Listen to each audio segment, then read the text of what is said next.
Bonjour, aujourd'hui une vidéo pour vous présenter le matériel qu'on utilise en journal créatif. Donc là je fais exprès de vous montrer un panel assez large, sachant que pour commencer on n'a absolument pas besoin de tout ça. On a besoin de quelques basiques, mais vraiment très peu.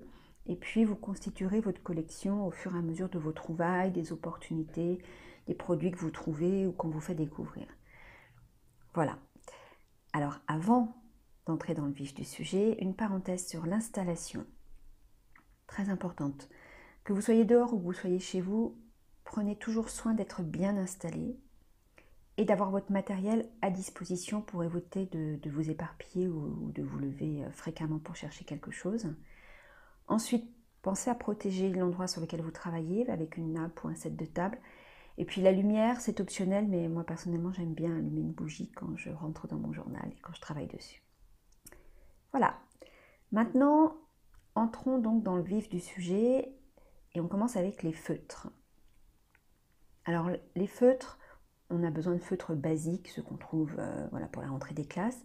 Après, vous pouvez vous faire plaisir comme ici avec des feutres bicolores. Si on prend le stylo blanc à l'intérieur et qu'on colorie, ben voilà, il change de couleur. Une opportunité comme ça que j'ai trouvée, donc je les ai pris, mais je ne les aurais pas achetés exprès. Ensuite, les crayons de couleur. Alors ici, ce sont des crayons de couleur aquarellables. Personnellement, c'est ce que je vous conseillerais d'acheter. Pourquoi?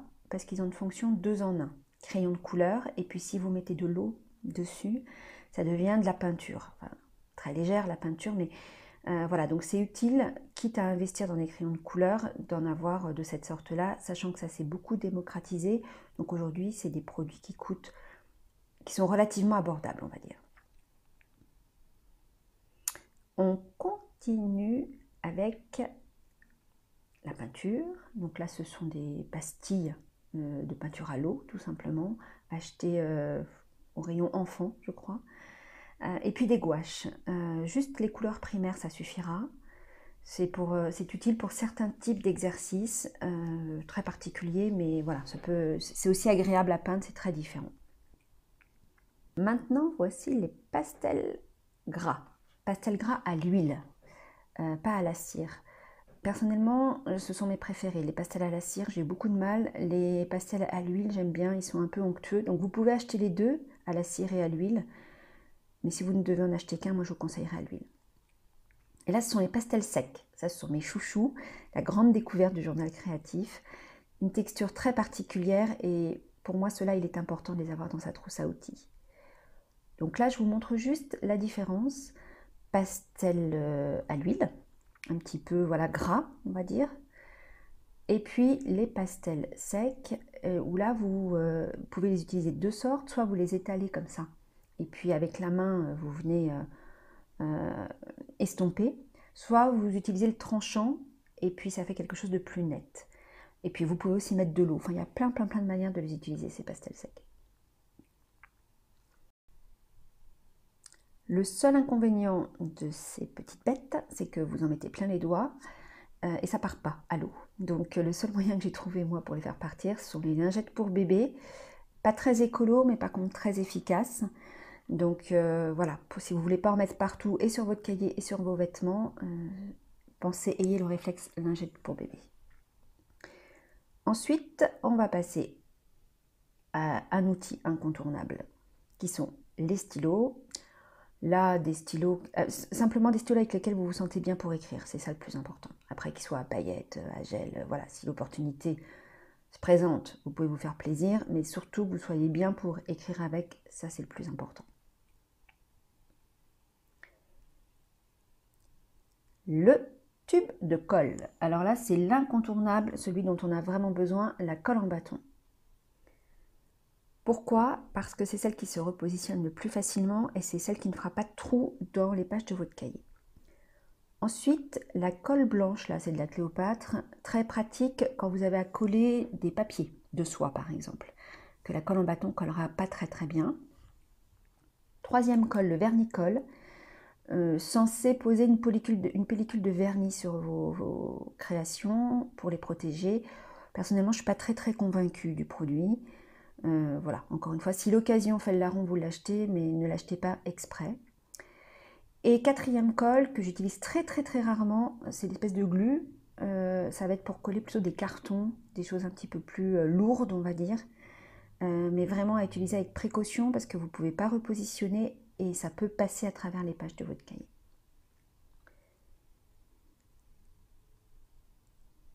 Le scotch.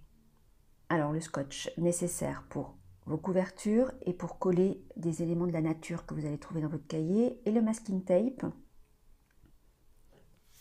Le masking tape, j'adore, simplement ça colle pas très bien, donc souvent je mets du scotch en dessous et du masking tape par-dessus. Les ciseaux, autre élément incontournable. Donc ciseaux basiques, ça suffit. Maintenant, si vous avez envie de vous faire plaisir, vous pouvez vous acheter quelques paires de ciseaux cranteurs, comme je vous montre ici. C'est rigolo, ça fait des découpes différentes. Donc vous pouvez découper vos images avec des formes différentes et puis réutiliser ensuite, par exemple, les petits papiers que vous découpez pour faire des collages ou voilà, avec des formes qui changent un peu de l'ordinaire, on va dire.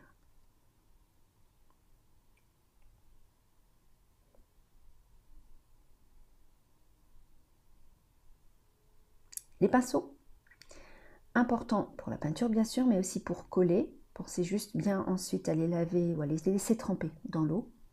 Le compas, pas indispensable du tout, j'utilise juste pour les mandalas, sachant que vous prenez un CD, un bol ou autre et vous tracez le contour, ça marche très bien aussi.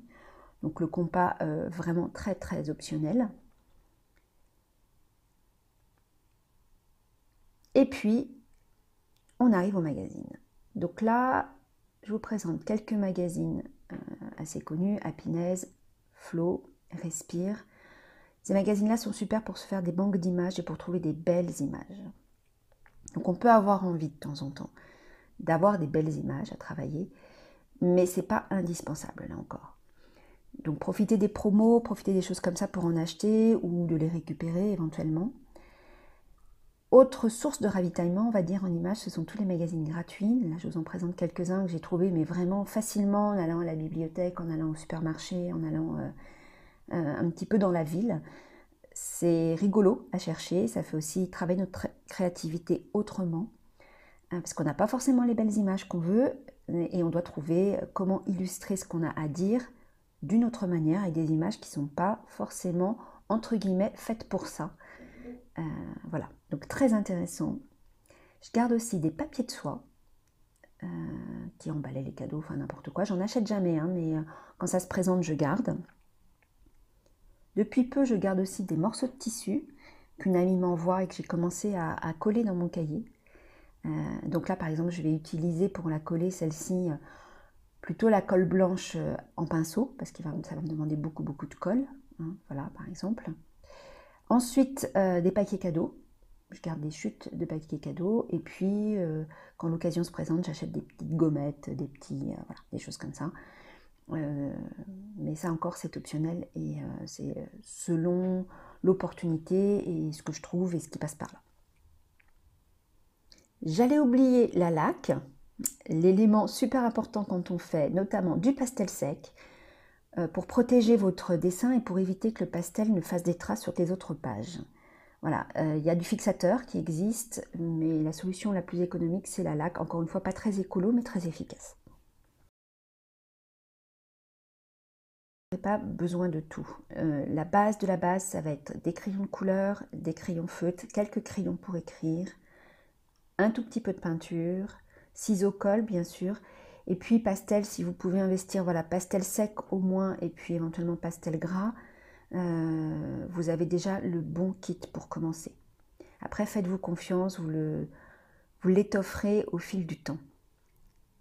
Mais la pratique du journal ne doit pas coûter une fortune.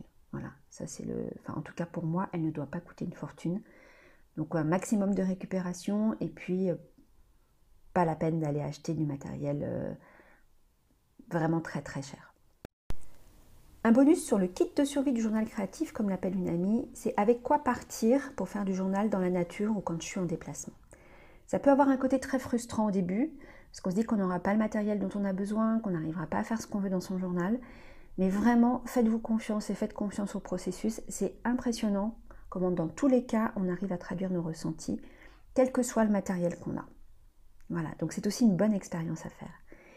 Ici, le kit habituel pour moi, c'est crayon de couleur, crayon gel pour écrire, au milieu crayon feutre à 2 pointes, un côté pointe pinceau, l'autre côté pointe fine, colle, ciseaux, une boîte d'aquarelle que j'ai depuis très longtemps, que je n'ai pas acheté exprès, des pastels à la cire, tout simplement parce que pastel sec, il faut aussi emmener les lingettes pour bébé, tout ça commence à faire lourd, et une enveloppe de déclencheur avec des images et des mots. Je vous parlerai dans une prochaine vidéo, de comment on constitue cette enveloppe de déclencheur.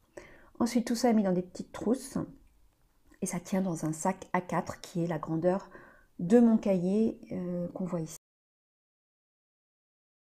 Le cahier, justement, je m'aperçois que j'ai complètement oublié d'en parler.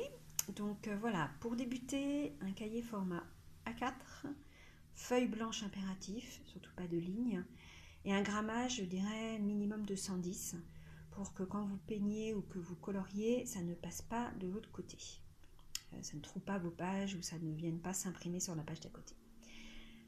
Alors, ensuite, reliure, type de reliure, type de couverture, ça c'est un petit peu vous qui voyez. Moi, je prends toujours des couvertures noires comme celle-ci parce que j'adore en fait décorer mes pages. Mais vous pouvez aussi, une fois j'avais pris un cahier comme celui-ci qui a déjà une couverture un petit peu plastifiée. Et puis du coup, j'avais fait dessus des collages avec des stickers. Donc là, c'est vraiment vous qui voyez aussi ce que vous avez envie de faire. Au niveau des reliures et des formats, donc moi je suis toujours passée en A4, sauf qu'au début, j'ai débuté avec des spirales. Donc là, dans ce format-là, en hauteur, et puis là, dans le format comme un livre. Et puis, au bout d'un an, j'ai eu envie de passer au cahier avec des reliures pleines, comme celle-ci. Alors, pour l'anecdote, ça n'a pas été un passage facile. C'est-à-dire que mon premier cahier avec une reliure comme celle-ci, j'avais beaucoup de mal. Et c'est là qu'on voit la puissance du journal créatif et du cahier et la puissance du contenant qu'est le cahier. C'est que j'avais l'impression que tout avait une puissance démultipliée à l'intérieur et que tout était vraiment ressortait puissance 10. Et donc du coup, j'avais vraiment beaucoup de mal à aller dans mon cahier et même parfois à le regarder. Alors je me suis habituée après, mais ce serait intéressant. Voilà, c'est une expérience intéressante à faire de voir comment les reliures et les formats peuvent changer votre perception du cahier. Et là, j'ai testé récemment cet été, pour faire le cahier des petits bonheurs du jour, le format comme celui-ci, qui est format, je sais, A5 peut-être. Intéressant, différent, ça permet de l'emmener partout. On ne fait pas le même travail dedans, mais on doit être plus concis, plus clair. Intéressant, voilà, vraiment intéressant. Donc si vous avez envie de tester un deuxième format, prenez-vous un petit cahier comme ça, puis gardez un cahier A4 en cahier principal. Juste pour vous montrer celui-ci, en apparence c'est le même que les autres, sauf que cette fois-ci j'ai eu envie de prendre un format italien. Donc un format italien, ça veut dire qu'on travaille comme ça dans son cahier. Donc c'est différent encore, ça donne des choses un petit peu différentes. C'est intéressant. Donc je vous dirai, je partagerai avec vous un petit peu plus tard mon ressenti sur ce changement de format. Voilà, en tout cas prenez plaisir à choisir votre cahier, c'est vraiment important. Donc testez, achetez, voilà, testez, c'est tout ce que je peux vous dire. Un dernier conseil, si vous avez envie de pratiquer régulièrement, c'est d'essayer d'avoir toujours dehors dans quelques pots, crayon de couleur, crayon feutre, ciseaux, colle et un ou deux magazines facilement accessibles. Avoir le matériel accessible, ça va faire que vous allez plus spontanément aller dans votre journal. S'il est rangé et que vous devez sortir, vous installer et autres, tout de suite ça paraît plus lourd, plus compliqué, on se dit que ça va prendre plus de temps et on ne le fait pas. Donc avoir ces pots dehors, à un moment vous avez la spontanéité de le faire ou l'envie, ou voilà, et vous allez attraper le crayon comme dans le kit de survie et puis faire des choses dans votre journal que vous ne feriez pas autrement si tout était rangé. Voilà, testez et approuvez. Il me reste à vous souhaiter une bonne journée ou une bonne soirée, selon quand vous regarderez cette vidéo, et je vous dis à très bientôt pour de nouvelles vidéos.